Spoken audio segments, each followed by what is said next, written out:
ಯಾವ್ದು ಬೇಕೋ ಸುಡುಗಾಡಿ ಆ ಕಡೆಗೆ ಟೈಮ್ ಪಾಸ್ ಮಾಡ್ಕೊಂಡು 5 ನಿಮಿಷ ಓದಿ 5 ತಾಸು ರೆಸ್ಟ್ ಮಾಡೋದು, ಇಲ್ಲ 10 ನಿಮಿಷ ಓದಿ ಒಂದ್ 2 ತಾಸು 3 ತಾಸು ಫೋನೇ ಮಾತಾಡೋದು, ಅವೆಲ್ಲ ಮಾಡಬಾರ್ದು. ಓದ್ತಿರ್ಬೇಕು, ಬರಿತಿರ್ಬೇಕು. ನಿಮ್ಮ ಒಂದ್ ಹೆಂಗ ಹೈಫೈ ಇದು ತಲೆ ಓಡಿಸ್ಬೇಕು. ನೀವು ಸರಿಯಾಗಿ ತಿಳ್ತಾರೆ. ಸುಮ್ಮನೆ ನೋಡ್ತಿರ್ತಾರೆ ಏನಪ್ಪ ಯಾವ ಹೇಳ್ತಾರೋ ಏನಿಲ್ಲೋ ಒಂದು ಗೊತ್ತಾಗಲ್ಲ. ಬಜೆಟ್ ಬಗ್ಗೆನೆ ತಿಳಿವಲ್ತಂತಿರ್ತಾರೆ ಒಬ್ಬೊಬ್ರು. ಆ ತಿಳಿವಲ್ತಂತಲ್ಲ, ನಮಗೆ ತಿಳಿತದಂತ ಮಾಡ್ರೆ ನಮಗ ಹಂಗಿಂಗ್ ಮಾಡ್ಕೊಂಡು ಓದ್ಕೊಂಡು ಅರ್ಥ ಮಾಡ್ಕೊಂಡಿರ್ತೀವಿ. ನೀವು ಕೂಡ ಅಷ್ಟೇ ಹಂಗಿಂಗ್ ಮಾಡಿ ಓದ್ಕೊಂಡು ಅರ್ಥ ಮಾಡ್ಕೋಬೇಕು. ಯಾರೋ ಹುಟ್ಟಿದಲ್ಲಿ ಯಾವ ಶಾಣೆ ಇದ್ದಾನ, ಯಾವ್ನು ಓದ್ತಾನಲ್ಲ ಅವನೇ ಇಂಟೆಲಿಜೆಂಟ್, ಯಾವ್ನು ಓದಂಗಿಲ್ಲ ಅವನೇ ದೊಡ್ಡ ಅಂತ. ದೊಡ್ಡ ಯಾರಿಲ್ಲ ಇಲ್ಲಿ, ಯಾರು ಓದ್ತಾರಲ್ಲ ದೊಡ್ಡ ಓದಿದ್ರು ಆ ಶಾಣೆ ಓದ್ತಾರಂತ. ಯಾರು ದೊಡ್ಡ ಮ್ಯಾಲಿಂದ ಪಂಡಿತರಾಗಿ ಬಂದು ಭೂಲೋಕದಲ್ಲಿ ನಿನ್ಗೆಲ್ಲ ಗೊತ್ತೈತೆ ನೋಡಪ್ಪ, ನೀನು ಇಳಿಸಿನಿ 4 ಮಂದಿ ಪಾಠ ಮಾಡಂತ ಕಳಿಸಿರಂಗಿಲ್ಲ.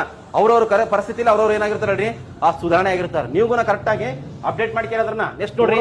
ಓದ್ಬೇಕು, ಓದ್ತಾ ಓದ್ತಾ ಓದ್ತಾ ಓದ್ತಾ ಇನ್ನೊಬ್ರಿಗೆ 4 ಮಂದಿಗೆ ಹೇಳಂತ ಕೆಪಾಸಿಟಿ ಬಿಲ್ಡಪ್ ಆಗಿಬಿಡ್ತದ.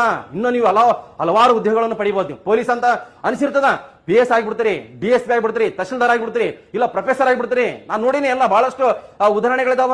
ಅದು ಗಮನಿಸ್ಬೇಕು. ನಾವ್ ಯಾವಾಗ ಓದಕ್ ಆಗೋದಿಲ್ಲ, ಒಂದ್ ಯಾವ್ದೋ ಸಣ್ಣ ನೌಕರಿ ಬಂದ್ರೆ ಸಾಕಪ್ಪ ಅಂತೀವಿ ನಾವು ಓದಿದ್ರಿಗಿನ ನಾನು ಯಾವ್ದಾದ್ರು ಪಡಿತೀನಿ ಅಂತ ಕೆಪಾಸಿಟಿ ಬಿಲ್ಡಪ್ ಮಾಡ್ಕೋಬೇಕು. ಓದ್ಬೇಕು, ಹೆಂಗಿರ್ಬೇಕು ನಮಗ ಬಡವರಾಗಿರ್ಬೋದು, ಬಟ್ ಪೆನ್ನು ನೋಟ್ಬುಕ್ ಅದೇನಪ್ಪ ಒಂದ್ 15-20 ರೂಪಾಯಿ, ಒಂದ್ 5 ರೂಪಾಯಿ ಪೆನ್ ಕುಂತು ಬರಿಬೇಕ್ರಿ. ಒಂದೊಂದು ಅರ್ಧ ಮಸಿ ಕಲಸ ಆಗ್ಬೇಕು ಒಂದ್ ದಿನಕ್ಕೆ. ಆ ರೀತಿ ಸ್ಟಡಿ ಮಾಡ್ಬೇಕು. ಬರೇ ಕಾಮಿಡಿ ಮಾಡಿಕೊಂಡು ಕುಂದ್ರದಲ್ಲ, ಬರೇ ಆ ಕಡೆ ಎಲ್ಲ ತಿರ್ಗಾದಲ್ಲ. ಆ ಕಡೆ ಓದ್ನೆ ಈ ಕಡೆ ಬೇಡ. ಮೊದ್ಲು ನಾವು ಉದ್ದಾರಾಗಮ್. ನಮ್ಮ ತಂದೆ ತಾಯಿಗಳೆಲ್ಲ ಅಲ್ಲಿ ಗಾರೆ ಕೆಲಸ ಮಾಡಕೊಂಟಾರ. ನಾವು ನೋಡಿದ್ರೆ ಇಲ್ಲಿ ಎಂಜಾಯ್ ಮಾಡೋದಲ್ಲ. ನಾವು ಕುಂತ್ಕೆಸೆ ಬರೇಮ್ ಓದಮ್ ಆಗಿದ್ದಾಗಲಿ 12-1 ಗಂಟೆ ಎದ್ದೇಳಮ್. ಮುಂಜಾನೆ 4 ಗಂಟೆಗೆನ ಎದ್ದಿಗೆಸ್ ವಾಕ್ ಮಾಡಮ್, ಓದೋಣ, ಸ್ಟಡಿ ಮಾಡೋಣ ಅಂತಕೆಸೆ ನಿಮ್ ತಲೆಗೆ ಬರ್ಲಿ. ಅವಾಗ ಒಂಥರ ಆ ಖುಷಿ ಅನಿಸ್ತದ. ಇಲ್ಲ ಉರಿತಿರ್ತದ, ನೀರ್ ಕುಡಿಬೇಕಂತ ಅನಿಸ್ತದ, ಮತ್ತೇನೋ ತಿನ್ಬೇಕಂತ ಅನಿಸ್ತದ. ಬಟ್ ಅದು ನಿಮ್ಗೆ ಪ್ರಾಪರ್ಟಿ ಇಲ್ಲದ್ರೆ ಇನ್ನ ಕ್ರಿಟಿಕಲ್. ಅದು ಗೊತ್ತಿರಲ್ಲ. ಅದಕ್ಕೆ ನೌಕರಿ ಸಣ್ಣ ತಗೊಂಡ್ಕೆಸೆ ಜೀವನ ಮಾಡಕ್ ಬರ್ತದ. ಅಕ್ಕ ತಂಗಿಯರು ದೊಡ್ಡರಾಗಿರ್ತದೆ, ಮದುವೆ ಮಾಡಬೇಕು, ಬಹಳ ಆ ಕಷ್ಟದ ಕೆಲಸ. ತಂದೆ ತಾಯಿಗಳು ವಯಸ್ಸಾಗಿರ್ತದ, ಅವ್ರಿಗೆ ಹಾಸ್ಪಿಟಲ್ ತೋರಿಸ್ಬೇಕು, BP ಶುಗರು ಅವ್ ಯಾವ ಡಯಾಲಿಸಿಸ್ ಮಾಡ್ಸೋ ಏನೇನೋ ಇರ್ತಾವ ರೋಗಗಳು.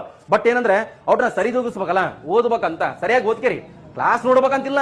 ನೀವ್ ಏನ ಮಾಡ್ರಿ, ಒಟ್ಟ ನಮ್ಮ ಸಬ್ಸ್ಕ್ರೈಬರ್ ಬೇಡ, ಸಬ್ಸ್ಕ್ರೈಬರ್ ಆಗನಾಗ್ರಿ ಬಿಡೋಣ ಬಿಡ್ರಿ. ನೀವ್ ಏನ್ ಮಾಡೋದಿಲ್ಲ. ನಾವು ಅದಕ್ಕೆ ಒಂದಿನ ಸಬ್ಸ್ಕ್ರೈಬರ್ ಆಗ್ರಿ, ಶೇರ್ ಮಾಡ್ರಿ ಅಂತ ಹೇಳೋದಿಲ್ಲ. ಯಾಕಂದ್ರೆ ನಿಮ್ಮ ಇಷ್ಟ ರೀ, ನಿಮ್ಮ ಜೀವನ ನಿಮ್ ಕೈದಾಗೈತೆ. ಇಂಟ್ರೆಸ್ಟ್ ಇದ್ರೆ ನೋಡ್ತೀರಿ, ಇಲ್ಲ ಅಂದ್ರೆ ಬಿಡ್ತೀರಿ. ಹೌದು, ನಾವು ಇಲ್ಲಪ್ಪ ಆಗು ನೋಡು ಅಂತ ನಮ್ಗೆ ಯಾಕೆ ಬೇಕಾದ್ರು. ನಾವು ಹೇಳೋದೈತೆ ಧರ್ಮ ಹೇಳಕತ್ತೀವಿ, ನೀವು ಕೇಳಬೇಕು, ಕರೆಕ್ಟ್ ಆಗಿ ಅಪ್ಡೇಟ್ ಮಾಡ್ಕೋಬೇಕು. ಇನ್ನ ಓದ್ಕೇರಿ, ನ್ಯೂಸ್ ಪೇಪರ್ ಓದ್ಕೇರಿ, ಡೈರೆಕ್ಟ್ ಆಗಿ ನ್ಯೂಸ್ ನೋಡ್ರಿ, ಡೈರೆಕ್ಟ್ ಆಗಿ ಬಜೆಟ್ ಮಂಡಿಸೋದ್ ನೋಡ್ರಿ.